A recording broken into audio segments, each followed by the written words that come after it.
Hey friends, my name is Tiffany Dawn and I'm so excited you're here. In honor of Valentine's Day, which is rapidly approaching, I want to do a video about sex, which is only like my favorite thing in the world to talk about. These are 6 things that I think every teen girl needs to know about sex. Whether you're a girl who's decided that you want to wait until marriage to have sex, or whether you're a girl who's trying to decide whether or not you want to have sex. And I also want to share why my husband and I decided to wait and I ended up being a 29-year-old virgin, and why I'm glad that we did that. So I want to share my story because it's a little different than what we hear a lot today. So the first thing that I think every girl needs to know about sex is that not everybody's doing it. I remember my cousin saying, everybody in my school is having sex except for me. And it seems that way, but actually statistically, 47% of teens are having sex and 53% are not having sex. So I think it's important for you to know that if you're not having sex, you're actually in the majority. So that's kind of cool. Something that a lot of girls don't think about is that physical relationships, they really build. So that's number 2. I remember getting into my first dating relationship at age 17 and I just thought it'd be so easy. Like, yeah, we're both gonna wait till marriage. This is gonna be no problem. To me, it was kind of surprising just how much of a pull there was physically. We're like, okay, let's kiss, you know, it's just a kiss, whatever. And we start kissing and then like 3 weeks later, I'm like, so I'm kind of bored with kissing. Like, what else can we do? And so I set these boundaries for myself, like a lot of girls do, of how far I want to go and how far I don't want to go, but I didn't take into consideration giving myself some room within those boundaries to not immediately start doing everything, because then I would just keep wanting to do more and more. Number 3, compatibility is about more than just sex. And I've heard so many people say you have to figure out if you guys are compatible sexually before you get married. But what about figuring out if you're compatible as people? So if you get too physical too fast in a relationship, it can actually distract you from figuring out if that person is a good fit for you, if you actually like them, or if you just really like making out with them. If you get bored together, oh, let's just have sex. If you feel like you want the other person to like you more, oh, let's just have sex. And it doesn't really force you to talk through your issues or to figure out if you're really a good fit for each other in your personality and your interests. So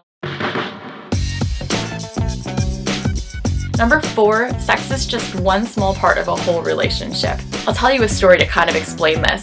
A few weeks after we got married, I saw this really gorgeous girl when my husband and I were out somewhere, and I thought she was so gorgeous and so sexy, I started feeling super insecure, and we got home and I was like, James, that's my husband, James, do you wish you were with a girl who's as pretty as her than with me? And he's like, Tiff, like, what are you talking about? Like, I don't just love you because I think you're beautiful. That's just one small part of our whole relationship. Like, I love your humor and how funny I think you are. And I love when I see you interacting with people. That's really attractive to me. And there's so many different things about you that I find so attractive. And the physical side is just one small part of our relationship. And if somebody loves or likes you just because of what your body can do for them, they don't really love or like you. Because we waited till marriage to have sex, I also knew that he really loved me for me, not just, it wasn't just about the sex for him. Number 5, communication needs to come before sex. I was talking with my OBGYN, my lady doctor, recently, and she was saying, you know, one of the really cool things about waiting until this late in life to have sex is that you know how to communicate now, and you know how to say, this actually hurts, or I don't really like this. She said a lot of teen girls are going into sex with people they're not super comfortable with, and without really knowing how to communicate those things, and so they're not having a great experience with sex. But a lot of times girls feel this pressure, like they have to pretend everything is great, even if it's not. They have to act like they like it, even if it hurts. And sex has become a lot about like girls feeling like they have to do it or they have to be sexy in order to be loved and to be liked. And that's just not a healthy approach to sex. This was one of the reasons I was so glad I decided to wait until marriage, because my whole time of dating and engagement was like a chance for me to grow closer to my husband and like communicate with him before I ended up having sex.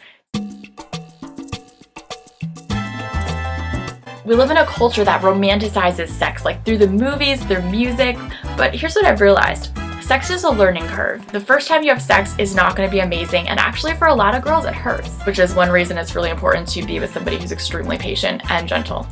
Anyway, side note. So your first time having sex is not going to be amazing, but it's something that you get to practice at and grow together in. And I know a lot of people think if I practice with different people, it'll make me better. Actually, Sex is about this incredible, beautiful intimacy between you and one other person and learning what that specific person likes and what you like, and it's something you do together. My husband and I get to learn how to have great sex together.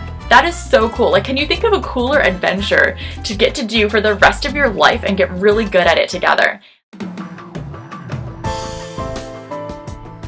So before I close, if you're somebody who you're like, I've had sex before, but I want to wait till marriage now, like, that's awesome. That's totally fine. And if you're somebody who's thinking about whether or not to have sex, I guess my thought to you would be, you can always go have sex, but you can never take it back once you've done it.